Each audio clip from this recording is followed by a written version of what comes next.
नमस्कार, आप देख रहे हैं NES डिजिटल टीवी और मैं नरेश चौधरी आपका हार्दिक स्वागत करता हूं। अक्सर हमारी सरकार की इस समय जो मुहिम है कि भारत देश जो है वो डिजिटल बनाया जाए और डिजिटल ही जो पेमेंट्स हैं वो हों, चाहे वो किसी भी दर की पेमेंट हो वो डिजिटल पेमेंट की जाए। और जितने भी छोटे से लेके बड़े व्यापारी वर्ग हैं उनको पहले GST, फिर इनकम टैक्स, फिर सेल टैक्स, जो भी मतलब उनके रिगार्डिंग जितने भी टैक्स हैं वो सारे जो हैं वो भरने पड़ते हैं। और वो व्यापारी वर्ग हर कोई टैक्स जो है वो भरता भी है, पर कभी किसी एक डॉक्टर के ऊपर कभी किसी ने कोई इतना गौर नहीं किया है कि डॉक्टर्स की जो पेमेंट होती है क्या वो पेमेंट ऑनलाइन हुई है कभी, या फिर वो पेमेंट कभी पेटीएम हुई है, या फिर वो पेमेंट कभी गूगल पे हुई है। क्योंकि अगर टैक्स जो है वो सबको देना है, सभी जितने भी व्यापारी वर्ग हैं, चाहे कोई भी किसी भी रिगार्डिंग कोई बिजनेस कर रहा है उसको अपना टैक्स देना पड़ता है। उसी दूसरी ओर डॉक्टर्स जितने भी हैं कभी उनकी पेमेंट जो है वो डिजिटल नहीं हुई है और ना ही कभी किसी ने देने की कोशिश की है और ना ही कभी उन्होंने एक्सेप्ट की है। आप चले जाइए किसी डॉक्टर के पास दिखाने के लिए, आप कभी भी उनको बोलेंगे कि मैं कार्ड पेमेंट करूँगा तो वो बोलेंगे कि कार्ड पेमेंट एक्सेप्ट नहीं है। और दूसरी ओर हमारी सरकार जो है वो डिजिटल पेमेंट की बात करती है कि भारत जो है इंडिया को हम डिजिटल बनाने वाले हैं और डिजिटल करेंगे। आज मैं बात करूंगा डॉक्टरों को लेकर।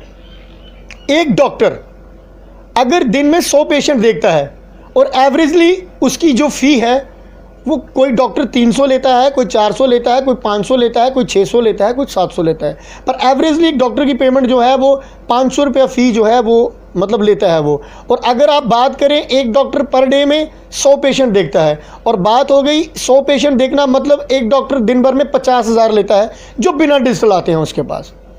वैसे ही अगर मैं जम्मू डिवीज़न की बात करूं तो 200 डॉक्टर तो एटलीस्ट जो है वो प्राइवेट जो है वो चेकअप के लिए बैठते हैं। हर डॉक्टर जो है प्रैक्टिस के लिए बैठता है और वो 200 डॉक्टर जो हैं वो प्रैक्टिस के लिए बैठते हैं। और अगर 200 डॉक्टर, एक डॉक्टर अगर 50,000 दिन में फ़ी ले रहा है और 200 डॉक्टर की जो फ़ी बन गई है वो आप 1 करोड़ रुपया पर डे का, जो कि बिल्कुल डिजिटल नहीं होता, जो विद बिल्कुल कैश जो है वो डॉक्टरों तक जाता है। मैं सिर्फ एवरेज की बात कर रहा हूँ और सिर्फ जम्मू डिवीज़न की बात कर रहा हूँ कि जम्मू डिवीज़न में 1 करोड़ रुपया जो शाम तक जो डॉक्टर जो हैं वो लेते हैं और वो 1 करोड़ जो है वो बिल्कुल डिजिटल नहीं होता है, वो विद कैश ही जाता है सिर्फ। वैसे ही अगर उनकी बात करूँ मैं तो 200 डॉक्टर अगर एक मंथ में वो 30 करोड़ रुपया, एक मंथ में जम्मू डिवीज़न से 200 डॉक्टर जो हैं वो 30 करोड़, मतलब 30 करोड़ की पेमेंट जो है एक महीने में विदाउट डिजिटल जो है वो डॉक्टरों तक जाती है।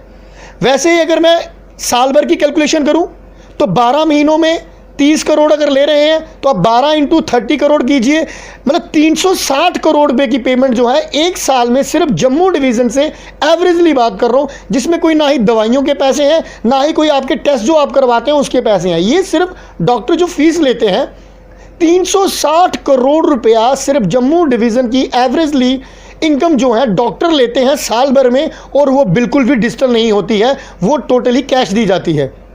और वैसे ही अगर मैं पूरे देश की बात करूं कि देश भर में एक दिन में या एक महीने में एक साल में कितने डॉक्टर जो हैं वो चेकअप करते हैं और उसमें कितने सारे डॉक्टर जो हैं वो डिजिटल पेमेंट करते हैं, भाई साहब ज़्यादा तो मुझे पता नहीं है, पर मैं एक चीज़ आपको क्लियर कर दूं, 0.1% भी डॉक्टर ऐसे नहीं होंगे जो डिजिटल पेमेंट लेते होंगे।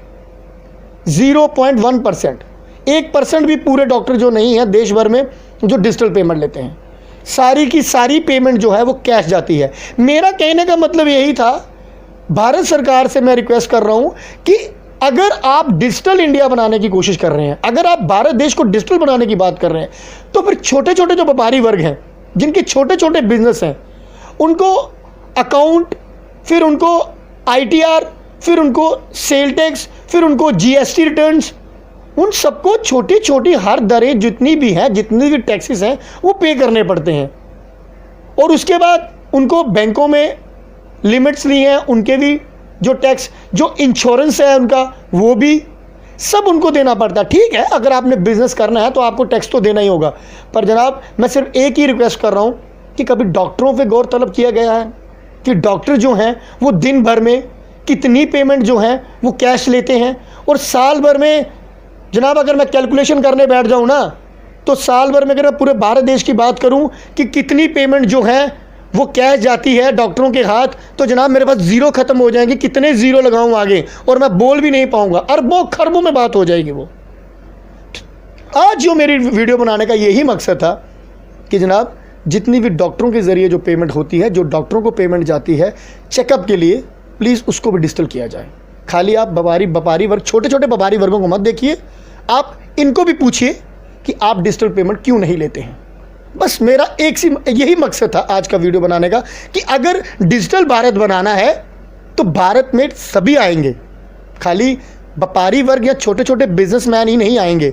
ठीक है, टैक्स देना चाहिए, सरकार को टैक्स देना अच्छी बात है, टैक्स चोरी करें भी ना, पर जो है सबके लिए है, किसी एक के लिए नहीं है। और मैं ये बात आज मैं डॉक्टरों के रिगार्डिंग नहीं कर रहा हूँ, मैं डॉक्टरों के काम के रिगार्डिंग कर रहा हूँ। और बात रही कि डॉक्टरों की, हम पहले भी तारीफ़ करते आए हैं कि डॉक्टरों को सेकंड गॉड बोला जाता है, दूसरा भगवान जो है वो डॉक्टरों को बोला जाता है। पहले दुआ काम आती है, फिर दवा काम आती है, और दवा जो है वो डॉक्टर देता है। हम डॉक्टरों की इसमें कोई गलत बात नहीं कर रहे हैं, डॉक्टरों की हम हमेशा प्रशंसा करते आए हैं। इस महामारी में उन्होंने हमारा बहुत साथ दिया है, इसके लिए हम कोई गलत नहीं कहेंगे। पर उनके बिजनेस के रिगार्डिंग आज मैं बात कर रहा हूँ, इंडिविजुअल, मैं डॉक्टरों की बात नहीं कर रहा हूँ, मैं डॉक्टरों के बिजनेस के रिगार्डिंग की बात कर रहा हूँ। इसलिए सबकी भी पेमेंट जो है वो डिजिटल होनी चाहिए, सबकी रिटर्न जो है वो भरी जानी चाहिए। कितनी पेमेंट जो है वो कैश में जा रही है इसका भी हर किसी के लिए रिकॉर्ड होना चाहिए, खाली व्यापारी वर्ग का नहीं। मैं नरेश चौधरी, कैमरामैन ग्रेसिका चौधरी के साथ यूं ही देखते रहे NES डिजिटल टीवी। जय हिंद, जय भारत, जय जम्मू।